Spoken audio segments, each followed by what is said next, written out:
Hello everyone, welcome to CET classes. In this class, I am going to cover one of the interesting topics of English grammar, that is articles. In this class, you are going to understand what are the articles, how to use the articles, when to use the articles, and how many articles are there. So these are all things you are going to understand in this class. I hope that you will enjoy this class and keep watching this video until it is completed. Okay, so ಇವತ್ತಿನ ಕ್ಲಾಸಲ್ಲಿ articles ಅಂದರೆ ಏನು ಅನ್ನೋದನ್ನು ತಿಳ್ಕೊಳ್ಳಿಕ್ಕೆ ಹೋಗ್ತಾ ಇದ್ದೀವಿ. Okay, ಆರ್ಟಿಕಲ್ಸ್ಗಳನ್ನು ಹೇಗೆ ಬಳಸ್ತೀವಿ, ಯಾವ ಸಂದರ್ಭದಲ್ಲಿ ಬಳಸ್ತೀವಿ, ಅವುಗಳ ಪಾತ್ರ ಏನು, ಎಷ್ಟಿದ್ದಾವೆ, ಎಷ್ಟು ಕೈಂಡ್ಸ್ಗಳಿದ್ದಾವೆ ಅಂದರೆ ಎಷ್ಟು ಪ್ರಕಾರಗಳಿದ್ದಾವೆ ಅನ್ನೋದನ್ನು ಸೊ ಒನ್ ಬೈ ಒನ್ ಇವತ್ತಿನ ಕ್ಲಾಸಲ್ಲಿ ನಾವು ತಿಳ್ಕೋತೀವಿ. Okay, let me go to the next slide.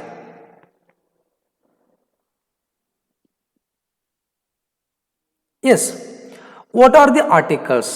Articles ಅಂದರೆ ಏನು? ಎಸ್, ಆರ್ಟಿಕಲ್ಸ್ಗಳನ್ನು ಹೇಗೆ ಬಳಸ್ತೀವಿ ಅನ್ನೋದಕ್ಕಿಂತ ಮುಂಚೆ ಆರ್ಟಿಕಲ್ಸ್ ಅಂದರೆ ಏನು ಅನ್ನೋದನ್ನು ಮೊದಲು ನಾವು ತಿಳ್ಕೋಬೇಕು. Okay, let me give the definition. Articles are the small words. They are used before noun and they modify the noun. Yes, articles are the small words. Articles ಅನ್ನುವಂಥದ್ದು ಏನದು? ಸಣ್ಣ ಪದಗಳವು ಆರ್ಟಿಕಲ್ಸ್ ಅನ್ನುವಂಥದ್ದು. ಅವನು ಎಲ್ಲಿ ಯೂಸ್ ಮಾಡ್ತೀವಿ ಅಂದರೆ they are used before noun. ಅವನ್ನ ಎಲ್ಲಿ ಯೂಸ್ ಮಾಡ್ತೀವಿ? ನಾಮಪದದ ಮುಂದೆ ಯೂಸ್ ಮಾಡ್ತೀವಿ. ಮತ್ತು and they modify the noun. Yes, ಅವು ನೌನನ್ನು ಏನು ಮಾಡ್ತವೆ? ಮಾಡಿಫೈ ಮಾಡ್ತವೆ.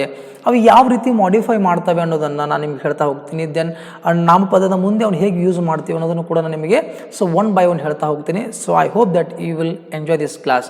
Okay, just you keep watching. Yes, number of articles. Yes, ಆರ್ಟಿಕಲ್ಸನ್ನು ಹೇಗೆ ಬಳಸ್ತೀವಿ ಅನ್ನೋದಕ್ಕಿಂತ ಮುಂಚೆ ಎಷ್ಟು ಆರ್ಟಿಕಲ್ಸ್ ಇದ್ದಾವೆ ಅನ್ನೋದನ್ನು ತಿಳ್ಕೊಂಬರೋಣ. Okay, there are 3 articles in English. Yes, English has for 3 articles. English ಗ್ರಾಮರಲ್ಲಿ 3 ಆರ್ಟಿಕಲ್ಸ್ ಇದ್ದಾವೆ. ಆ ಆರ್ಟಿಕಲ್ಸ್ ಯಾವ್ಯಾವು ಅಂತಂದರೆ ಎ, ಆ್ಯಂಡ್ ದಿ ಅಂತಲೂ ಕೂಡ ಕರಿತೀವಿ, ಅಥವಾ ದ ಅಂತಲೂ ಕೂಡ ಅದನ್ನು ನಾವು ಕರಿತೀವಿ. 3 ಆರ್ಟಿಕಲ್ಸ್ಗಳಿದ್ದಾವೆ. Yes, let me go to the next sentence. Types of articles. Yes, ಅವು 3 ಆರ್ಟಿಕಲ್ಸ್ ಇರ್ಬೋದು. ಅವುಗಳನ್ನು ನಾವೇನು ಮಾಡಿದ್ದೀವಿ? ಪ್ರಕಾರಗಳನ್ನು ಮಾಡಿದ್ದೀವಿ. ಎಷ್ಟು ಪ್ರಕಾರಗಳಿದ್ದಾವೆ ಅನ್ನೋದನ್ನು ಸೊ ನಾನು ನಿಮಗೆ ಹೇಳ್ತೀನಿ. Yes, there are 2 types are 2 kinds of articles are there. The first one is definite article and indefinite article. ಎಷ್ಟು ಕೈಂಡ್ಸ್ ಇದ್ದಾವೆ? 2 ಕೈಂಡ್ ಇದ್ದಾವೆ. ಎಷ್ಟು ಟೈಪ್ಸ್ ಇದ್ದಾವೆ? 2 ಟೈಪ್ಸ್ ಇದ್ದಾವೆ. ಒಂದು ಡೆಫಿನಿಟ್ ಆರ್ಟಿಕಲ್, ಇನ್ನೊಂದು ಇನ್ಡೆಫಿನಿಟ್ ಆರ್ಟಿಕಲ್. ಓಕೆ, ಒಟ್ಟಾರೆ ನಮಗೆ 3 ಆರ್ಟಿಕಲ್ ಬರ್ತವೆ ಇಂಗ್ಲೀಷಲ್ಲಿ. ಆ 3 ಆರ್ಟಿಕಲ್ಗಳನ್ನು ನಾವು 2 ಟೈಪ್ ಏನು ಮಾಡಿದ್ದೀವಿ? ಕ್ಯಾಟಗರೈಸ್ ಮಾಡಿದ್ದೀವಿ, ಡಿವೈಡ್ ಮಾಡಿದ್ದೀವಿ. ಸೊ ಒಂದು ಡೆಫಿನಿಟ್ ಆರ್ಟಿಕಲ್, ಇನ್ನೊಂದು indefinite article. Okay, just you keep in your mind.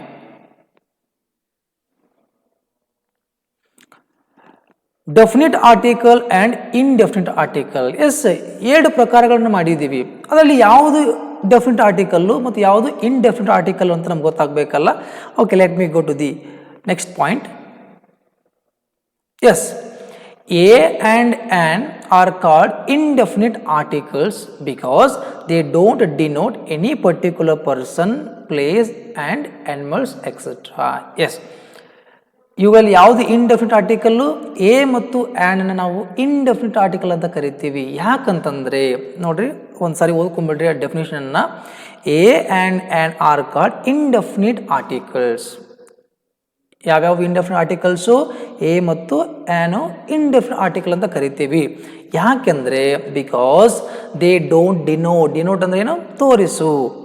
They don't denote any particular person, place and animals. ಅವೇ ಮಾಡೋದಿಲ್ಲ, ನಿಖರವಾಗಿರ್ತಕ್ಕಂಥ ವ್ಯಕ್ತಿಯ ಬಗ್ಗೆ ಮಾತಾಡೋದಿಲ್ಲ, ಸ್ಥಳದ ಬಗ್ಗೆ ಮಾತಾಡೋದಿಲ್ಲ, ಪ್ರಾಣಿಯ ಬಗ್ಗೆ ಮಾತಾಡೋದಿಲ್ಲ, ಪಕ್ಷಿಗಳ ಬಗ್ಗೆ ಮಾತಾಡೋದಿಲ್ಲ. ಸೊ ಯಾವಾಗ ನಾವು ಒಂದು ವಸ್ತು ಅಥವಾ ವ್ಯಕ್ತಿ, ಪ್ರಾಣಿ, ಪಕ್ಷಿ, ಸ್ಥಳದ ಬಗ್ಗೆ ನಿಖರವಾಗಿ ನಮಗೆ ಗೊತ್ತಿರೋದಿಲ್ವೋ ಅಂತಹ ಸಮಯದಲ್ಲಿ ನಾವು ಎ ಮತ್ತು ಆ್ಯನನ್ನು ಯೂಸ್ ಮಾಡ್ತೀವಿ. ಓಕೆ, ಸೊ ಇವುಗಳನ್ನ ಹೇಗೆ ಬಳಸ್ತೀವಿ, ನೌನ್ ಮುಂದೆ ಯಾವ ರೀತಿ ಬಳಸ್ತೀವಿ ಅನ್ನೋದನ್ನು ನಾನು ನಿಮಗೆ ತಿಳಿಸ್ಕೊಡ್ತೀನಿ. ಓಕೆ, ಅದಕ್ಕಿಂತ ಮುಂಚೆ ದಿಯನ್ನು ಡೆಫಿನಿಟ್ ಆರ್ಟಿಕಲ್ ಅಂತ ಯಾಕೆ ಕರಿತೀವಿ ಅನ್ನೋದನ್ನು ನಾನು ನಿಮಗೆ ಹೇಳಿಕೊಡ್ತೀನಿ. The is called definite article because it denote particular person, place and animals etc. Yes. So A and ಏನು ಮಾಡ್ತವೆ, particular person, place and animals ಏನು ಮಾಡೋದಿಲ್ಲ, ಅವು ಡಿನೋಟ್ ಮಾಡೋಂಗಿಲ್ಲ. ಬಟ್ ದ ಏನು ಮಾಡುತ್ತೆ, ಪರ್ಟಿಕ್ಯುಲರ್ ಪರ್ಸನ್ ಬಗ್ಗೆ ಹೇಳುತ್ತೆ, ಪರ್ಟಿಕ್ಯುಲರ್ ಸ್ಥಳದ ಬಗ್ಗೆ ಹೇಳುತ್ತೆ, ಅಥವಾ ಒಬ್ಬ ವ್ಯಕ್ತಿ ಸ್ಥಳದ ಬಗ್ಗೆ ಹೇಳಬೇಕು, ಪರ್ಟಿಕ್ಯುಲರ್ ವ್ಯಕ್ತಿ ಬಗ್ಗೆ ಮಾತಾಡುವಾಗ, ಪರ್ಟಿಕ್ಯುಲರ್ ಸ್ಥಳದ ಬಗ್ಗೆ ಮಾತಾಡುವಾಗ, ಅಥವಾ ಪರ್ಟಿಕ್ಯುಲರ್ ಪ್ರಾಣಿ ಬಗ್ಗೆ ಮಾತಾಡುವಾಗ, ಪರ್ಟಿಕ್ಯುಲರ್ ವಸ್ತುಗಳ ಬಗ್ಗೆ ಮಾತಾಡುವಾಗ ನಾವು ದಿಯನ್ನು ಯೂಸ್ ಮಾಡ್ತೀವಿ. ಯಾವಾಗ ಒಬ್ಬ ವ್ಯಕ್ತಿ, ವಸ್ತು, ಸ್ಥಳಗಳು ನಮ್ಗೆ ಗೊತ್ತಿರೋದಿಲ್ವೋ ಅಂಥ ಸಮಯದಲ್ಲಿ ಎ ಮತ್ತು ಆ್ಯಂಡ್ ಯೂಸ್ ಮಾಡ್ತೀವಿ.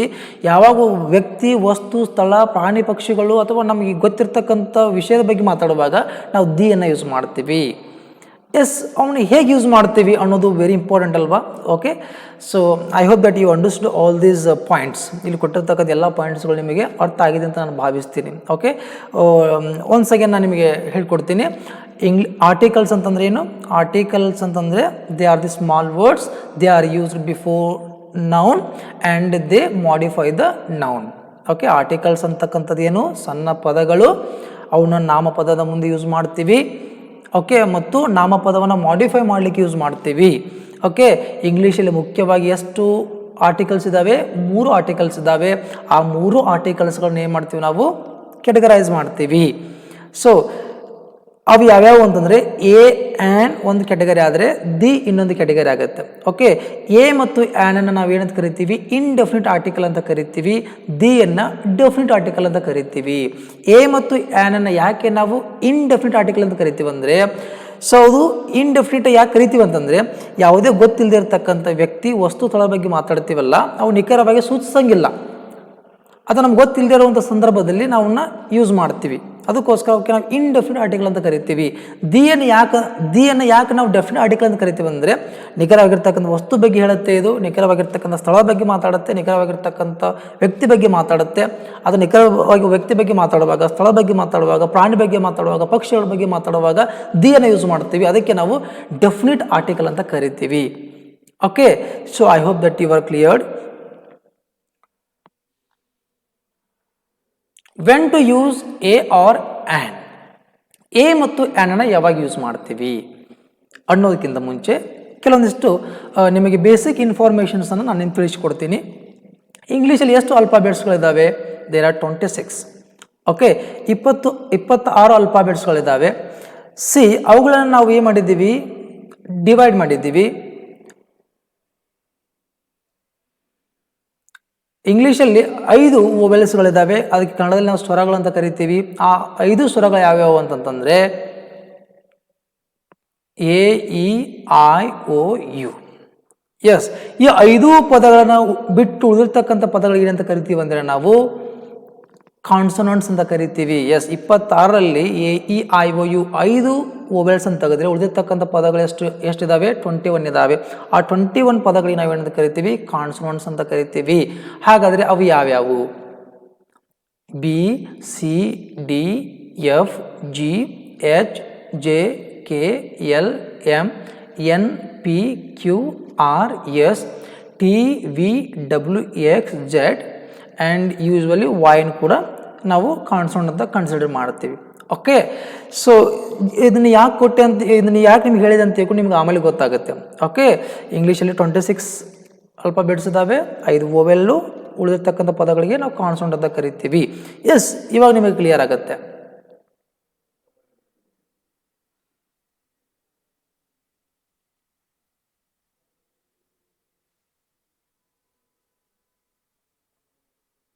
Yes, the article A is used before singular countable nouns which begin with consonant sound.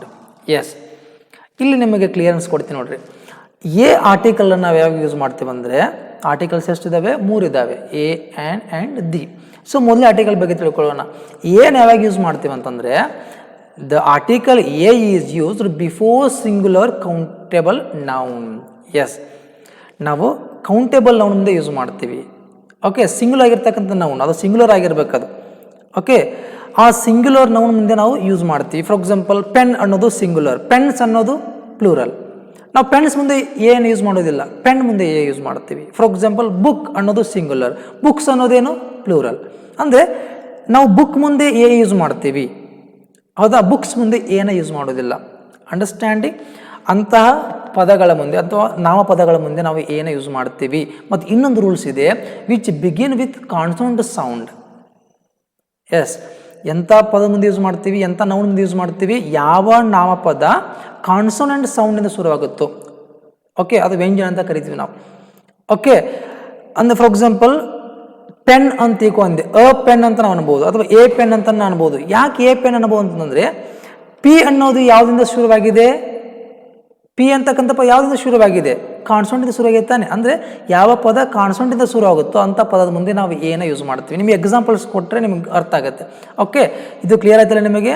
Article A is used before singular countable nouns. Okay, articles ಎನ್ನು ಎಲ್ಲಿ ಯೂಸ್ ಮಾಡ್ತೀವಿ? ಸಿಂಗ್ಯುಲರ್ ನೌನ್ ಮುಂದೆ use ಮಾಡ್ತೀವಿ. ಅದು ಎಂಥ noun? ಅದು that should be started with consonant sound. Okay, ಅದು consonant ಸೌಂಡಿಂದ ಅದು ಏನಾಗಿರಬೇಕು? ಶುರು ಆಗಿರಬೇಕು. ಅದು ಹೆಂಗೆ ಕಾನ್ಸೋನೆಂಟಿಂದ ಯಾವ ರೀತಿ ಶುರು ಆಗಿದೆ ಸರ್ ಅಂತ ನೀವು ಕೇಳ್ಬೋದು. Let me go for the examples. Yes, ಇಲ್ಲಿ ಕೊಟ್ಟಿದ್ದೆ ನೋಡ್ರಿ. He is a teacher. Yes, ಯಾವುದು ಇಂಪಾರ್ಟೆಂಟ್ ಇದೆಯಲ್ಲ ಅದಕ್ಕೆ ನಾನು ಕಲರ್ ಮಾಡಿದ್ದೀನಿ. He is a teacher. Teacher ಅಂದರೆ ಏನು? ಅದು ನೌನ್. ಅದು ಎಂಥ ನೌನ್? ಅದು ಕಾಮನ್ ನೌನ್. ಅದು ಕಾಮನ್ ನೌನ್ ಇರ್ಬೋದು, ಪ್ರಾಪರ್ ನೌನ್ ಇರ್ಬೋದು, ಕೌಂಟೇಬಲ್ ನೌನ್ ಇರ್ಬೋದು, ಯಾವುದಾದ್ರೂ ಇರ್ಬೋದು, ಅದು ನೌನ್ ಆಗಿರಬೇಕು ಅಲ್ವಾ? He is a teacher. Teacher ಅನ್ನುವಂಥ ಪದ ಯಾವ ಪದದಿಂದ ಶುರುವಾಗಿದೆ? ಅದು ಟಿ ಅಂತಕ್ಕಂಥ ಪದ ಮೊದಲು ಬಂದಿದೆ ಅಲ್ವಾ? ಟಿ ಅನ್ನೋದೇನು? ಕಾನ್ಸನೆಂಟ್. ನಾವಲ್ಲಿ ನಿಮ್ಮ ರೂಲ್ಸ್ ಹೇಳುವಾಗ ಹೇಳಿದ್ದೆ, ಯಾವ ಪದ ಕಾನ್ಸನೆಂಟಿಂದ ಶುರುವಾಗುತ್ತಲ್ಲ ಅಂಥ ಪದದ ಮುಂದೆ ನಾವು ಏನು ಯೂಸ್ ಮಾಡ್ತೀವಿ.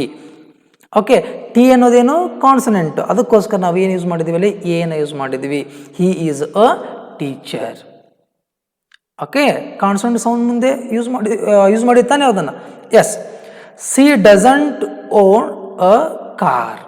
ಆ ವಾಕ್ಯ ಏನು ಮೀನಿಂಗ್ ಕೊಡುತ್ತೆ ಅಂತೇಳಿ ಕಳ್ಸೊಳಕ್ಕೆ ಹೋಗ್ಬೇಡ್ರಿ. ಓಕೆ, ಅಲ್ಲಿ ನಾ ಏನು ಅಂಡರ್ಲೈನ್ ಮಾಡಿದ್ನಲ್ಲ ಅದು ಬಳಕೆ ಆಗಿದ್ದು ಸರಿಯಾಗಿದೆಯೋ ತಪ್ಪಾಗಿದೆಯೋ ಅಷ್ಟೇ ನೀವು ಐಡೆಂಟಿಫೈ ಮಾಡಬೇಕು. ಓಕೆ, ಅ ಕಾರ್ ಅಂತ ಈಗ ಕೊಟ್ಟಿದ್ದೀನಿ. ಸಿ ಕಾರ್ ಅಂತಕ್ಕಂಥ ಪದ ಯಾವ ಪದದಿಂದ ಶುರುವಾಗಿದೆ? ಸಿ ಅಂತಕ್ಕಂಥ ಪದದಿಂದ ಶುರುವಾಗಿದೆ. ಸಿ ಅಂತಕ್ಕಂಥ ಪದ ಸ್ವರನೋ ಅಥವಾ ವ್ಯಂಜನನೋ, ಓವೆಲ್ನೋ, ಕಾನ್ಸನೆಂಟೋ? ಅದು ಕಾನ್ಸನೆಂಟ್. ಅದು ಕಾನ್ಸನೆಂಟ್ ಆಗಿದ್ದಕ್ಕೋಸ್ಕರ ನಾವು ಏ ಯೂಸ್ ಮಾಡಿದ್ದೀವಿ. Okay, then I saw a bear at the zoo. Yes, ಇಲ್ಲಿ ಬಿ ಅಂತಕ್ಕಂಥ ಪದ, ಬಿಯರ್ ಅಂತಕ್ಕಂಥ ಪದ ಇದೆಯಲ್ಲ, ಇದು ಯಾವುದರಿಂದ ಶುರುವಾಗಿದೆ? ಬಿ ಇಂದ ಶುರುವಾಗಿದೆ. ಯಾವ ವರ್ಡಿಂದ ಶುರುವಾಗಿದೆ? ಬಿ ಅಂತಕ್ಕಂಥ ವರ್ಡಿಂದ ಶುರುವಾಗಿದೆ. ಬಿ ಅಂತಕ್ಕಂಥದ್ದು ಏನು? ಅಲ್ಲಿ ಕಾನ್ಸೋನೆಂಟ್. ಅದಕ್ಕೆ ಎ ಯೂಸ್ ಮಾಡಿದ್ದೀವಿ. ನೆಕ್ಸ್ಟ್ ಕೊಟ್ಟಿದ್ದೀವಿ ನೋಡ್ರಿ, ಹಿ give me a pen. P is also consonant. Ramesh told a story. Story ಅಂತಕ್ಕಂಥ ಪದ ಎಸ್ ಅಂತಕ್ಕಂಥ ವರ್ಡಿಂದ ಶುರುವಾಗಿದೆ, ಅ ಸ್ಟೋರಿ.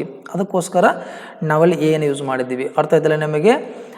ಎ ಅಂತಕ್ಕಂಥ ಪದವನ್ನು ನಾವು ಸಿಂಗ್ಯುಲರ್ ನೌನ್ ಮುಂದೆ ಯೂಸ್ ಮಾಡ್ತೀವಿ. ಅದು ಎಂಥ ನೌನ್ ಆಗಿರಬೇಕು? ಕಾನ್ಸೋನೆಂಟಿಂದ ಶುರುವಾಗಿರ್ತಕ್ಕಂಥ ನೌನ್ ಆಗಿರಬೇಕು.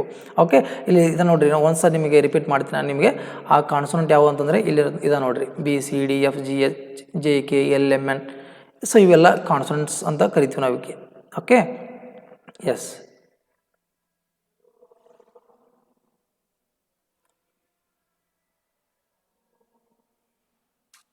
Yes, let me go to the next article, that is an.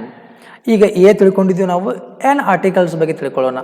The article an is used before singular countable noun which begin with vowel sound.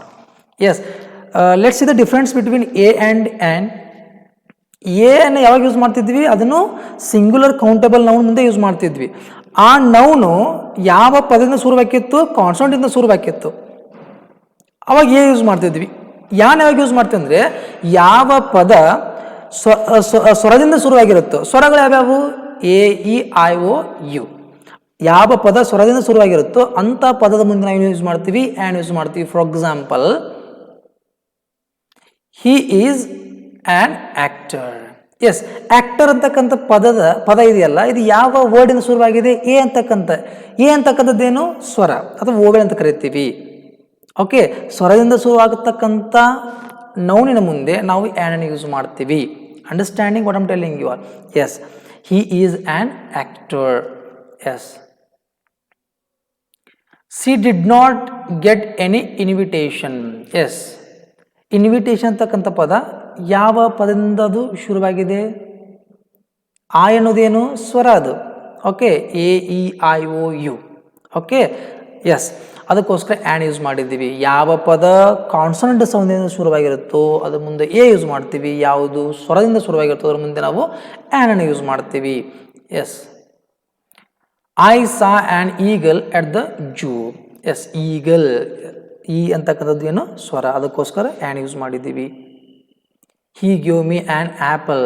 ಯಾವತ್ತದ ಕೇಳಿದರೆ ಎ ಆ್ಯಪಲ್ ಅಂತ ತಿಳ್ಕೊಂಡು, no, an apple ಅಂತ ಅಂತೀವಿ, an egg, an orange. Okay, like this. I saw an elephant. Elephant ಅಂತ ಯಾವತ್ತೂ ಕೂಡ ನಾವು ಕೇಳಿಲ್ಲ, ಆ್ಯನ್ ಎಲ್ಪೆಂಟ್. ಯಾಕೆ ಎಲ್ಪೆಂಟ್, ಆ್ಯನ್ ಎಲ್ಪೆಂಟ್ ಅಂತ ಯಾಕಂತ ಹೇಳ್ರಿ, ಎಲ್ಪೆಂಟ್ ಅನ್ನುವಂಥ ಈ ನೌನು ಇ ಇಂದ ಶುರುವಾಗಿದೆ. ಇ ಅಂದ್ರೆ ಏನು, vowel. Okay, this is how you understand. Okay, the difference between a and an. Okay, I hope that you understood the difference between a and an. Okay, a ಮತ್ತು ಆ್ಯನನ್ನು ನಾವೇನಂತ ಕರಿತೀವಿ, indefinite article ಅಂತ ಕರಿತೀವಿ. But ಈ A ಅನ್ನು ವ್ಯಂಜನದಿಂದ ಶುರುವಾಗತಕ್ಕಂಥ ಅಥವಾ consonant ಶುರುವಾಗತಕ್ಕಂಥ ಪದದ ಮುಂದೆ ಯೂಸ್ ಮಾಡ್ತೀವಿ. ಆ್ಯನನ್ನು ಸ್ವರದಿಂದ ಶುರುವಾಗತಕ್ಕಂಥ ಪದದ ಮುಂದೆ ನಾವೇನು ಮಾಡ್ತೀವಿ, ಯೂಸ್ ಮಾಡ್ತೀವಿ. ಓಕೆ, ಕೆಲವೊಂದು ಟೈಮ್ ಈ ಕೇಸ್ ರಿವರ್ಸ್ ಆಗುವಂಥ ಚಾನ್ಸಸ್ ಇರುತ್ತೆ, ಅದನ್ನು ನಾನು ನಿಮಗೆ ಹೇಳ್ತೀನಿ. ಜಸ್ಟ್ ನಿಮಗೆ ಇದು ಜನರಲ್ ಆಗಿ ನಿಮಗೆ ಐಡಿಯಾ ಇದ್ದರೆ ಸಾಕು.